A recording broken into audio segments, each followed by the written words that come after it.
ममता TMC को Calcutta high court से बड़ा झटका। हाईकोर्ट ने ममता बनर्जी की याचिका को किया खारिज। ममता के 440 करोड़ रुपए पर अब ईडी का शिकंजा, चंदा चोरी का खेल हुआ बेनकाब।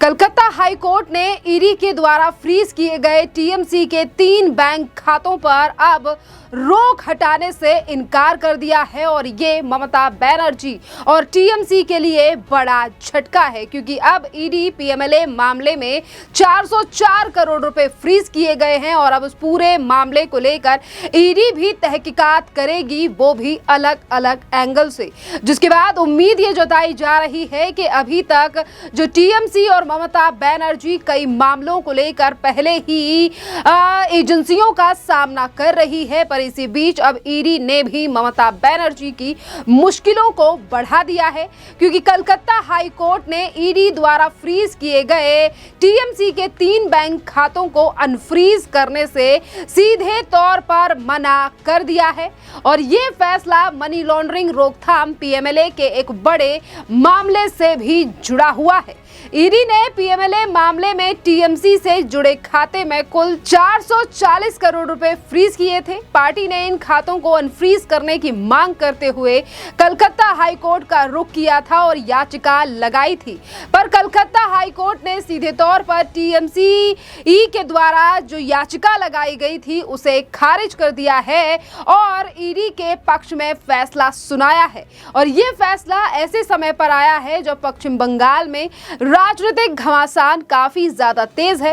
ईडी लगातार टीएमसी नेताओं और टीएमसी के जुड़े तमाम घोटालों की जांच कर रही है और ऐसे में सवाल अब ये भी उठ रहे हैं कि 2 फाड़ का सामना कर रही ममता बनर्जी, जिनकी टीएमसी आखिरकार उनके पास ही रहेगी या फिर रीताव्रत बनर्जी के खाते में चली जाएगी।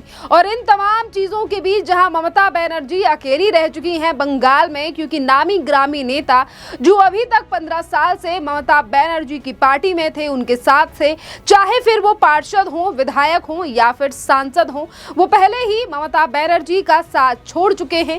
और इसी बीच अब टीएमसी के एक के बाद एक बड़े घोटाले भी सामने आ रहे हैं, जिसके बाद अब सवाल ये भी उठ रहा है कि ममता बनर्जी ने ये दावे किए कि मैंने बीते 14 से 13 साल में बंगाल का विकास किया, बंगाल के लिए हमारी पार्टी सरकार ने काम किया, पर आज जैसे ही सत्ता से बेदखल हुई हैं ममता बनर्जी, जिसके बाद अब एक के बाद ये घोटाले बड़े सामने आ रहे हैं। और इसीलिए अब कलकत्ता हाईकोर्ट के द्वारा जो याचिका खारिज की गई है ममता बनर्जी टीएमसी की, इसको टीएमसी पर बड़ा झटका भी बताया जा रहा है, क्योंकि ईडी ने सीधे तौर पर यह दावा किया है कि ये फंड्स अवैध तरीके से जमा किए गए थे और पार्टी अब इस फैसले के खिलाफ सुप्रीम कोर्ट भी जा सकती है। और यहाँ पर देखना अहम ये भी रहेगा, क्या फिर एक बार टीएमसी के नेताओं के द्वारा ये मामला कलकत्ता हाईकोर्ट में ही उठाया जाएगा या फिर इसके बाद सुप्रीम कोर्ट में याचिका लगाई जाएगी,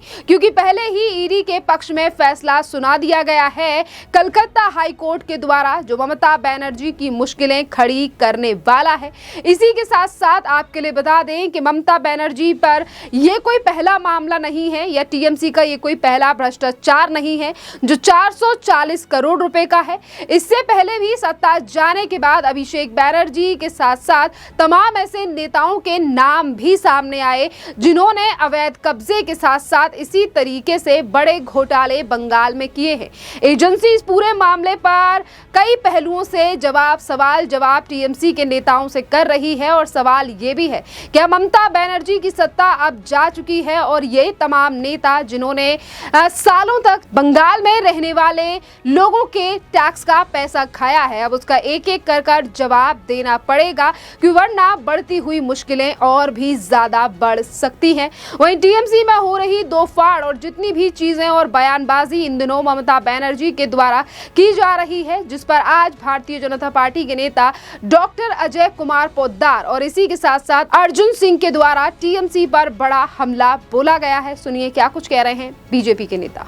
50 वर्ष में जो बंगाल शमशान बन गया है उसको वापस सोनार बांग्ला बनाने के लिए ही ये सरकार आई है। तो आप डेली कुछ नया डेली देखेंगे। ट्रांसपोर्ट डिपार्टमेंट को ये 50 बसें दी गई हैं, इसके बाद 435 बसों के लिए ऑर्डर दिया गया है, अगले साल तक 1000 नई बसें। तो एक ही डिपार्टमेंट नहीं है, सारे डिपार्टमेंट, पीएचडी हो, पीएचई हो, होम डिपार्टमेंट हो, सारे डिपार्टमेंट में उन्नयन की बहार चल रही है। और पीडब्ल्यूडी की बात करें तो बरसात के मौसम के बाद आप देख सकेंगे बंगाल की रोडों की स्थिति। पीएचई में हम लोगों ने सब कुछ खंगाल के निकाल लिया है, बहुत जल्द हम लोगों को पानी देने जा रहे हैं। दादा, जिस तरह से 21 जुलाई को लेकर 3 कांग्रेस इधर कर रही है, रीता बहुगुट अलग कर रही है, ममता बनर्जी अलग आज कर रहे हैं, क्या कहना चाहेंगे? कल सरकार ने ये इसका रिपोर्ट भी अब असेंबली में मांग लिया है, क्या कहना है? एक ड्रामा के कई आर्टिस्ट होते हैं, उसी ड्रामा के अलग अलग आर्टिस्ट हैं। तो कांग्रेस, तृणमूल का अलग अलग ग्रुप कुछ है। इन लोगों के पास कोई एजेंडा ही नहीं है, बिना एजेंडे के ये लोग घूम रहे हैं, इसीलिए ऐसा कर रहे हैं। देखा गया है आज 50 बसों का लगभग है और बहुत सारे ऐसे और भी चीजें। देखिए, सीएम का वक्तव्य के बाद कुछ बोलने का नहीं है, सीएम ने सब बात बोल दी। आज 21 जुलाई को लेकर जिस तरह से तीनों गुटे में कांग्रेस अलग आ रहा है, रीता बहुगुट अलग, ममता बनर्जी, क्या कहना चाहिए? हम लोग तमाशा देख रहे हैं तो होने दीजिए, क्या दिक्कत है? क्या लग रहा है कि ये जो अभी जो ड्रामा के टाइप का देख रहे हैं आप? कुछ धमाका वमाका नहीं है, ये सर्कस का जोकर लोग का काम है। को लेके देखा जा रहा है कि कालीघाट तृणमूल का अलग है, रीतापुर तृणमूल, इधर कांग्रेस भी है। माइक टेस्टिंग को लेके जो अभी राजनीति चल रही है, क्या कहना चाहेंगे?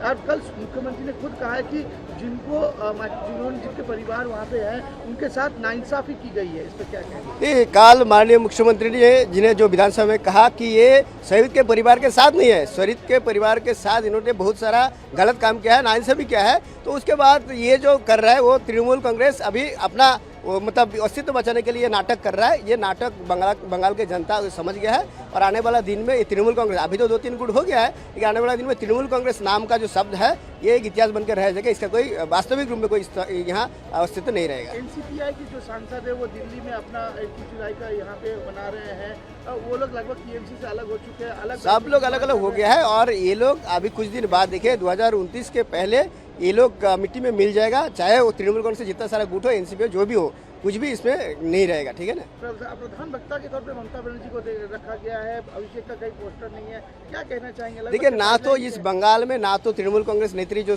ममता बनर्जी उनका कोई अस्तित्व है अभी, ना तो अभिषेक बनर्जी का अस्तित्व। तो अभी जो कुछ भी हो रहा है और नहीं हो रहा है इसमें कोई नहीं फर्क पड़ रहा है। आने वाला दिन में तृणमूल कांग्रेस एक इतिहास में एक शब्द बनकर रह जाएगा। आपने सुना कि बीजेपी के नेता आज भी लगातार टीएमसी के ऊपर हमलावर हैं और वो सीधे तौर पर यही कह रहे हैं कि आज जो ममता बनर्जी के बंगाल में हालात हैं वो इसीलिए क्योंकि ममता बनर्जी ने जो बोया है आज वही ममता बनर्जी को काटना पड़ रहा है। एक तरफ टीएमसी में अब दो फाड़ हो चुकी हैं, रीता बनर्जी, ममता बनर्जी, और दूसरी तरफ ये तमाम घोटाले जिस पर अब जांच शुरू हो चुकी है। जितने भी रिलीफ के लिए टीएमसी के नेता भाग रहे हैं पर लगातार मुश्किलें एक के बाद एक बड़ी हो ही रही हैं। इस पूरे मामले पर अब आपकी भी जो राय हो आप हमें कमेंट कर जरूर बताइए। धन्यवाद।